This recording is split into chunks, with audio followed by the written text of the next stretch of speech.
It was 7 minutes past midnight on Christmas Eve when my phone buzzed against my thigh like a rattlesnake in the snow. I stood frozen outside the law firm's heavy oak doors in St. Paul, Minnesota, the red envelope clutched in my gloved hand worth every cent of the $11 million that had just dropped into my account. The wind off the river sliced through my coat, but I left it open. I needed the sting to prove I wasn't dreaming. Karen Whitaker's voice oozed through the speaker the moment I answered, all sugar and fake concern. "Emily, darling, where are you? The entire Sunnyvale Estates HOA board is waiting. We can't start the community holiday vote without your compliance form for those rogue string lights. The potluck is getting cold, and you know how important neighborhood unity is." I didn't speak. I just listened to her perform, the same cloying tone she used when she was about to slap a $750 fine on someone for a visible trash can. The streetlights cast long orange shadows on the dirty snowbanks. The rest of the subdivision was tucked inside their perfectly approved homes, performing their rituals of HOA-approved togetherness while my little bungalow sat dark because Karen had personally rejected my unapproved festive display 3 days earlier. My phone buzzed again, bank alert. Deposit received. $11,420,000. Available. Eleanor Runn had done it. My great-aunt, the quiet widow who drove a 20-year-old sedan and wore thrift store sweaters, had bypassed every board member, circling her like vultures, and dropped the entire fortune into my lap. Karen's voice frayed at the edges. "Emily, are you there? Just come to the clubhouse. We have a special present for you, a big one." I tapped in call with a satisfying click. They weren't waiting for me. They were waiting for the money. For 10 years, the Sunnyvale Estates HOA had treated me like set dressing. I was the resident they forgot to email about meetings, but never forgot to fine for grass 0.2 inches over regulation height. The one whose Christmas lights were banned, while Karen's mansion glowed like a Vegas casino with 0 citations. The one left holding the bag every single holiday while the board partied at the clubhouse I wasn't invited to because my aesthetic didn't match the approved palette. I looked down at the blood-red envelope. Wax seal broken, elegant calligraphy. Final distribution. Estate of Eleanor Wren. Eleanor was the only soul in this entire subdivision who had ever truly seen me. She had watched from her tiny bungalow on the hill, noting every petty citation, every manipulated vote, every time Karen rewrote the rules mid-season to target whoever annoyed her that week. And now, even in death, she was making sure the whole board would finally see me too. Another buzz. Voicemail from Karen's treasurer, then the vice president, then Karen again. They were frantic. They should be. I shoved the envelope inside my coat and raised my hand for a cab. The yellow light cut through the dark like the only warm thing in the entire frozen city. As the taxi pulled away, I let Karen's third call ring out. Let them wait. I had waited 10 years of HOA hell. They could wait a few hours at the Hyatt while I figured out how to burn their little kingdom down. The hotel room smelled of expensive linen and quiet victory. I sat on the edge of the king bed, red envelope on a nightstand under the lamp, staring at the beige wall while memories played like a greatest hits reel of HOA cruelty. The world thinks HOA abuse is just lawn-length complaints and paint-color dictations. They have no idea how beautifully packaged it can be, wrapped in community standards and tied with a bow of fake neighborly smiles. It started the Christmas I moved in, fresh from my divorce, thinking a quiet, gated community would be peaceful. I was 29, still believing if I followed every rule I'd earn my seat at the table. That first December, I spent weeks hand-making paper snowflakes for my windows, tasteful white, nothing flashy. I submitted the design for approval like a good little resident. Karen's email came back at 11:47 p.m. On Christmas Eve, denied. Violates Section 4.2, excessive visual clutter. Removed by dawn or face daily fines. I took them down at 5 a.m. In the freezing dark while the rest of the block woke up to Karen's mansion lit up like Times Square. The board held their annual holiday spirit celebration at the clubhouse. I wasn't invited. They forgot to forward the email to me, but the fine notice arrived right on time. $250 for non-compliance. I ate cold, leftover casserole alone, staring at my dark windows while fireworks exploded over houses I wasn't allowed to decorate. By year 3, the forgetting had become surgical. They stopped pretending it was accidental. The annual meeting notices somehow never reached my mailbox, yet the violation letters did, always signed by Karen personally. Dear MS. Harper, we regret to inform you your holiday wreath exceeds the 12-inch diameter limit. Meanwhile, her own wreath was the size of a tractor tire and featured motorized reindeer. I started keeping a journal. Every citation, every date, every lie. December 25th, they forgot to send me the potluck invite again. Karen posted photos on the HOA Facebook group. Such a warm community night. So sad some residents choose to isolate themselves. I wrote it all down because I knew one day they would try to rewrite history and paint me as the crazy one. Eleanor noticed. She was the only board member who never voted with Karen's block. She would slip me quiet notes in my mailbox. I see you, Emily. Keep the receipts. When my old car broke down, she quietly paid the tow without telling anyone. When Karen tried to push through a special assessment to fund her new tennis court, Eleanor blocked it with paperwork no one else understood. She was the scalpel to Karen's sledgehammer. And when she died in November, the board showed up at her funeral in designer black, crying crocodile tears about our beloved founder, already calculating how to get their hands on her assets. They thought the money would plug the hole in their embezzlement scheme, the secret community improvement fund that somehow always paid for Karen's vacations and her husband's boat. I lay back on the Hyatt pillows, the red envelope pulsing under the lamp. They had trained me to be invisible for a decade. They forgot the one thing about people forced to live in the shadows. We see everything. And we write it all down. Morning of December 23rd, the elevator to the 42nd floor of the Highlight Tower felt like descending into a trap. I wore my sensible gray suit, boots still damp from slush, clutching the calendar invite Mr. Vance had sent me directly. The HOA board had already arrived. They sat on the plush leather sofas like they owned the place. Karen in Chanel, hair helmet perfect, diamonds flashing. The treasurer with his Rolex. The vice president scrolling his phone like a bored prince. They stopped talking the second the doors opened. Emily. Karen rose, arms wide, smile not reaching her eyes. We thought you were working. We were going to stop by later and fill you in. No need for you to take time off. I smiled back, thin and sharp. Mr. Vance sent me the invite. Seems the estate reading is today. Her jaw tightened a fraction. Miscommunication, my ass. They had planned to handle Eleanor's will without me, divvy up the spoils for their community projects that always seemed to benefit Karen's pool fund. Mr. Vance ushered us into the mahogany conference room. The board claimed the head of the table like it was their clubhouse. I took the seat opposite, facing them. Vance opened the file. No condolences, no water, just facts. Eleanor updated her, 6 months ago. Sound mind, video recorded. To the Sunnyvale Estates, HOA board, I leave the contents of my attic, old photo albums and letters. Perhaps they will remind you where the community actually began. Karen's face purpled. The attic? That was it.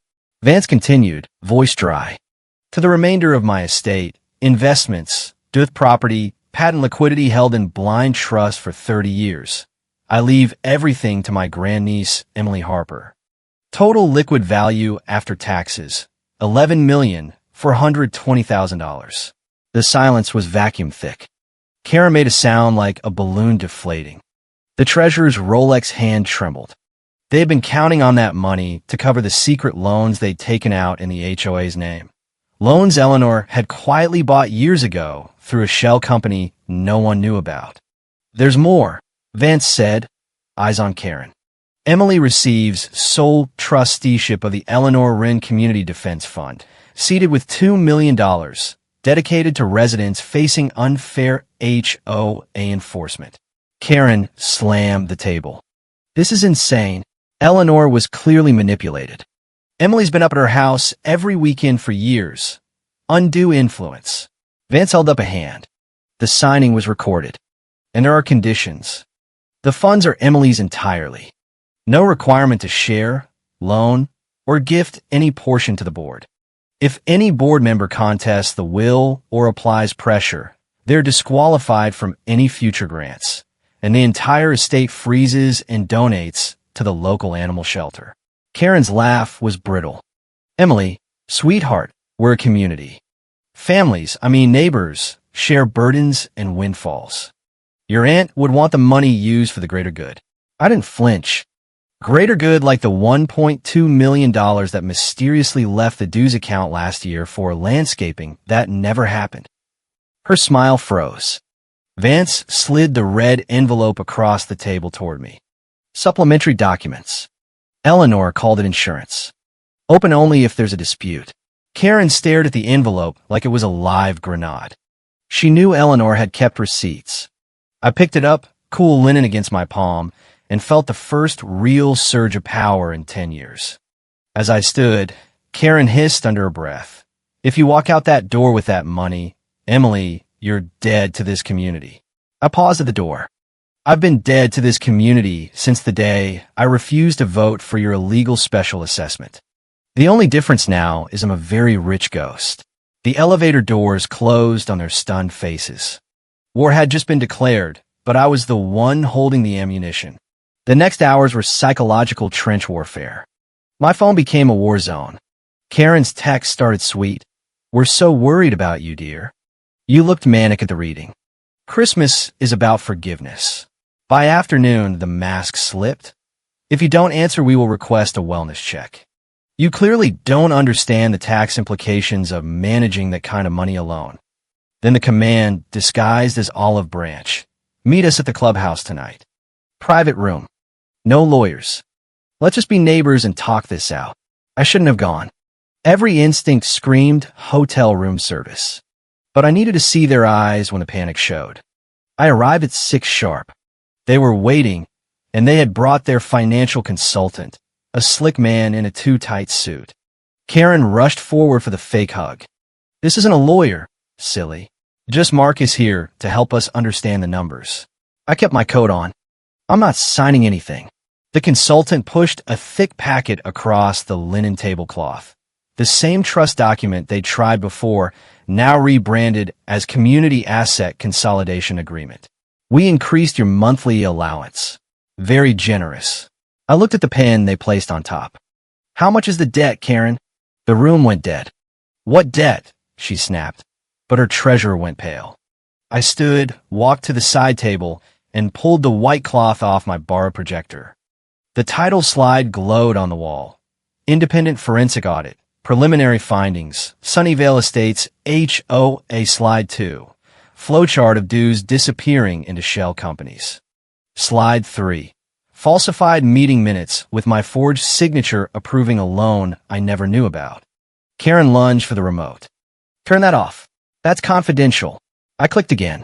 Slide 4. The loan guarantee bearing my name. Dated the week I was recovering from surgery.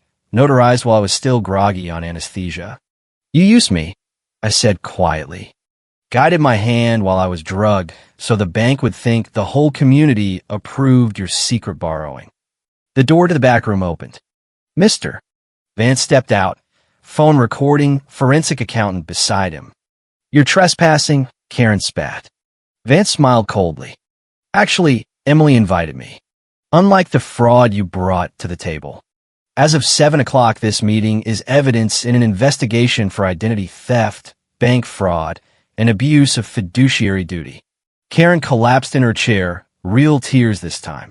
The vice president backed against the wall. I clicked the remote one last time. The screen went black. It's not about the money, Karen. It's about the cost. And the bill just came due. Christmas morning broke cold and clear while most neighbors were opening presents and drinking mimosas. I woke on my couch still in the black dress from the night before, the projector still set up like a crime scene marker. At 8, my phone lit up, not with Carol's, but with Mr. Vance's grim voice. They didn't wait. They filed an emergency petition claiming Eleanor was mentally incapacitated and you manipulated her. They got a temporary freeze on the main portfolio. I stared out the window at the black SUV parked across the street. Karen's husband watching my door. Let them file, I said. We have the video. We have the audit. Vance sighed. It buys them time to break you. Don't go online. Of course I did. The HOA Facebook group was a war zone. Karen hadn't posted directly, too obvious, but her flying monkeys had. So sad to see money change a once respectable neighbor. Praying Emily finds her way back to community values. Logan, the vice president, posted a somber photo of the board in front of the clubhouse tree. Sad Christmas this year. Sometimes the people you try to protect hurt you the deepest. Mental instability is scary. We just want our neighbor back. The comments were brutal, ungrateful. She needs help, not millions. I threw the phone down. They were painting me as the unstable loner who had stolen from a beloved widow to fund her selfish life. Classic HOA playbook. Turn the victim into the villain. By noon, the attacks went physical. My buzzer rang. The monitor showed Karen alone, looking small and fragile. Emily, please. Just mother-to-neighbor talk. I brought leftovers. Part of me. The part that once believed if I was good enough they'd stop finding me. Wanted to let her in. Then I remembered the text she'd sent at 3 a.m. You're dead to this community. I pressed the speaker. Go away, Karen. Her mask dropped instantly. The sweet voice turned venomous. You selfish little bitch. You're going to ruin us all. I released the button and sat on the floor hugging my knees. Heartbroken, yes. But heartbreak makes excellent fuel when you burn it right. At 2, the forensic accountant David emailed. Page 42. The consulting fees to Aurora Consulting, Nevada Shell. Payments every December 26th for 5 years. Stop this year. That's why they're desperate. I opened the file. The pattern was surgical. Hush money or debt servicing for something off books.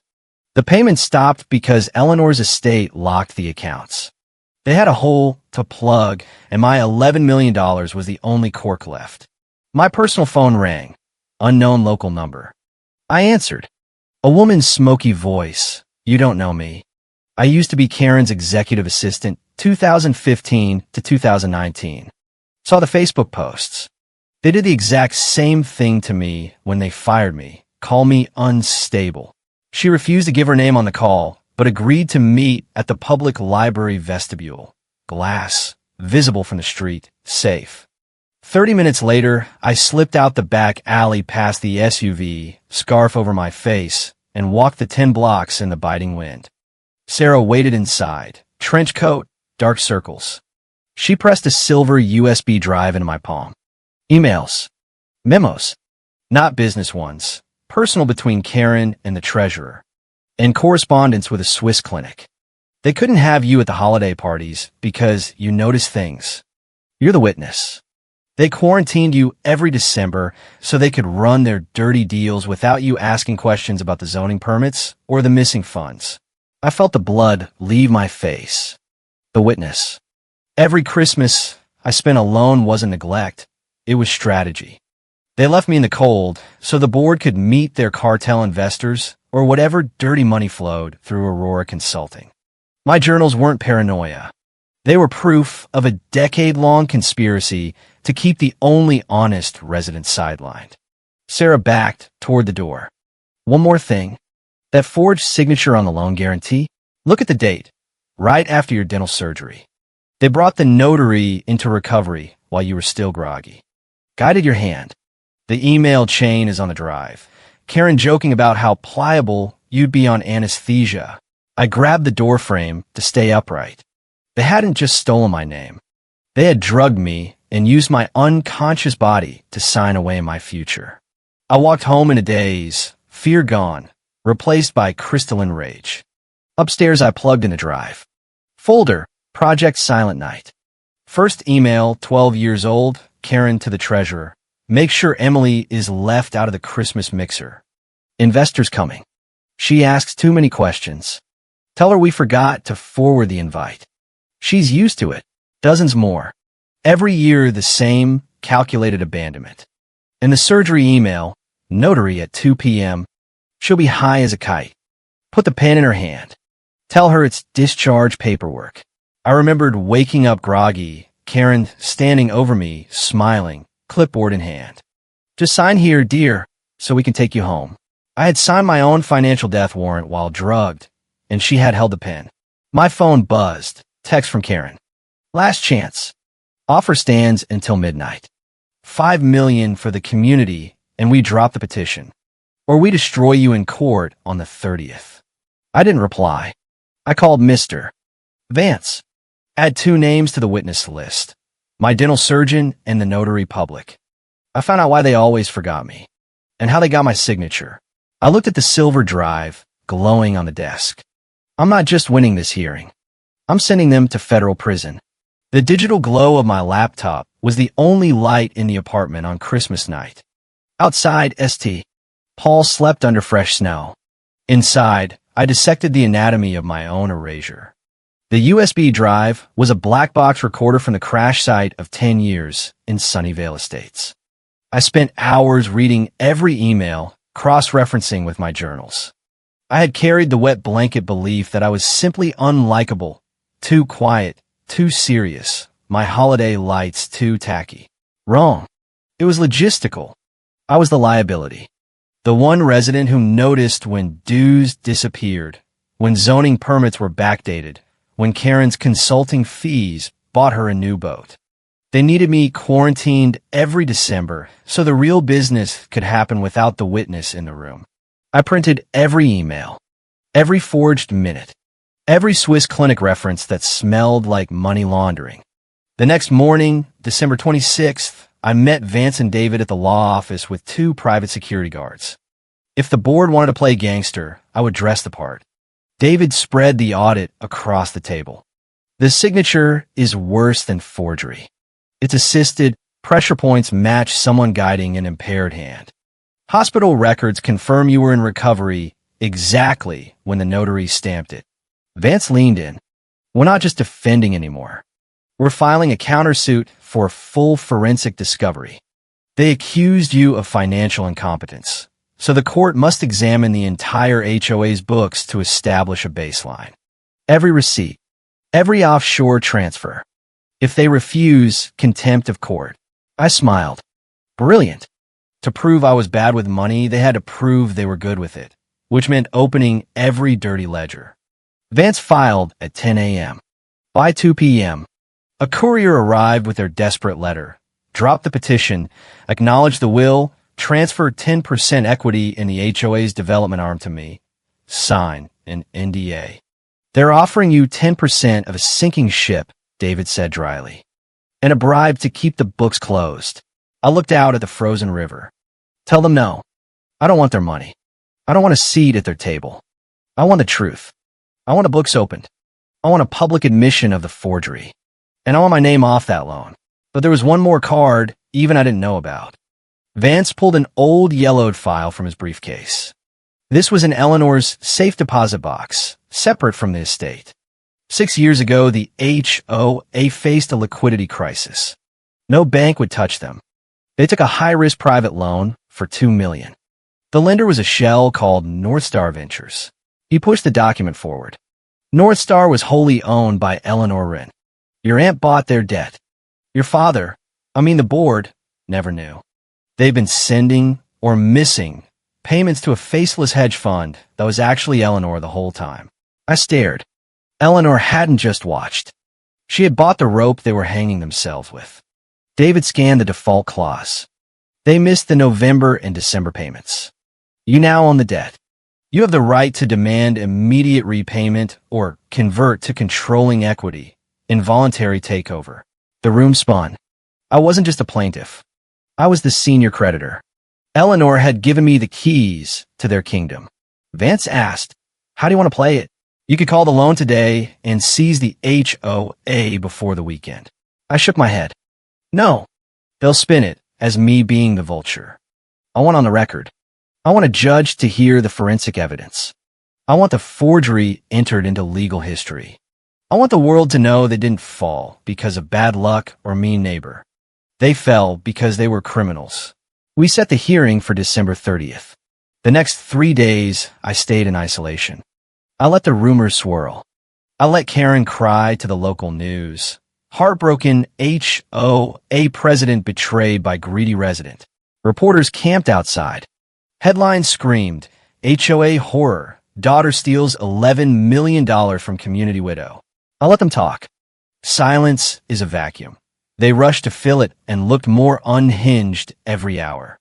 On the night of the 29th, I took out the red envelope one last time. Empty now. Every secret deployed. I looked at Eleanor's photo. Consequences, she had always said. Stop saving them from consequences. Tomorrow I would walk into that courtroom not as the quiet resident they forgot, not as the liability, not as the ghost. I would walk in as the woman who owned their debt. And I was coming to collect. The courtroom in Ramsey County Courthouse smelled of floor wax and desperation. 10 a.m. On December 30th, temperature outside 12 below, but inside it was suffocating. The board sat at the plaintiff's table dressed for a funeral. Karen in modest black, no diamonds, trying to look victimized. The treasurer in an ill-fitting suit. The vice president staring at his shoes. Judge Harrison, steel-haired and zero tolerance, looked over her spectacles. Emergency motion regarding the estate of Eleanor Run. Plaintiffs allege undue influence and incapacity by beneficiary Emily Harper. Mr. Stone, proceed. Their lawyer rose, theatrical. Your Honor, this is a tragedy. Devoted neighbors who gave everything to the community, only to be betrayed when a confused elderly resident left money that should have benefited everyone. Emily Harper has a history of isolation and instability. We're not asking for the money for ourselves. We're asking the court to protect the assets before a mentally compromised woman destroys our community legacy. It's a matter of neighborly duty. Vance stood calm, binder under his arm. Your Honor, we're not here for philosophy. The plaintiffs aren't heartbroken. They're insolvent. Exhibit A, excerpts from Eleanor Wren's journals and a 20-year photographic log of systematic exclusion. He handed stacks to the bailiff. Photos from every Christmas. Emily's house dark while the board partied. Journal entries detailing how meeting notices disappeared but fines arrived on time. Karen snapped. Family, neighbor squabbles are not evidence. Vance ignored her. They claim Emily is paranoid. We submit this USB drive, internal emails referring to her as the witness and ordering her quarantined every December so dirty deals could proceed without questions. The courtroom went silent. Vance read aloud. Keep Emily out of the Christmas mixer. She asks too many questions. Tell her we forgot the invite. Karen went rigid. Vance called David to the stand. The accountant's voice was monotone death. The loan guarantee bearing Emily's signature is an assisted signature obtained while she was impaired post-surgery. Hospital records match exactly. We also found $1.2 million in consulting fees to a Nevada shell, payments every December 26 for 5 years. Stopped this year when the estate locked the accounts. Karen stood, voice cracking. She's our neighbor. If she's a good person, she would share. She would help the community. All eyes turned to me. I rose slowly, calm for the first time in 10 years. I did share, Karen. I shared the truth. I nodded to Vance. Play the final card. He handed the judge the yellowed file. 6 years ago, the HOA took a $2 million private loan. The lender was North Star Ventures, wholly owned by Eleanor Wren. Upon her death, it transferred to Emily. The board has missed 2 payments. Emily now owns the debt and, per the contract, can demand immediate repayment or seize controlling equity today. Karen's mouth opened, but no sound came. The realization hit her like a physical blow.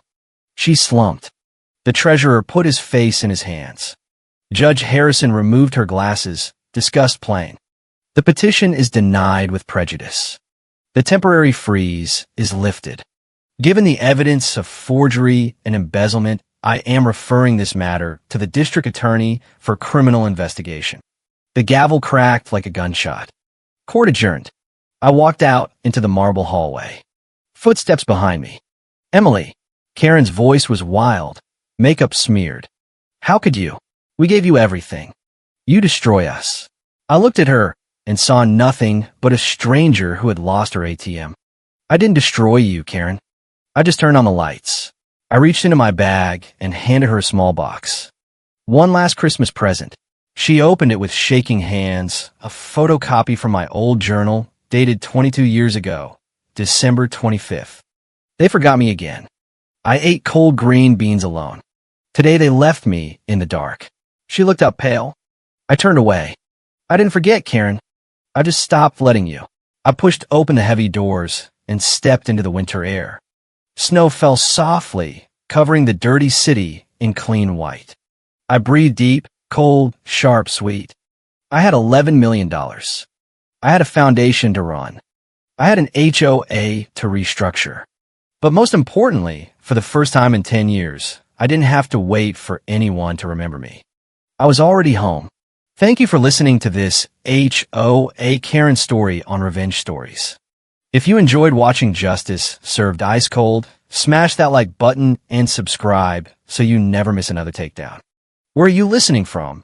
At work, the gym, or hiding from your own HOA drama? Drop it in the comments. And hit the bell. The quiet ones bite back hardest. See you in the next one.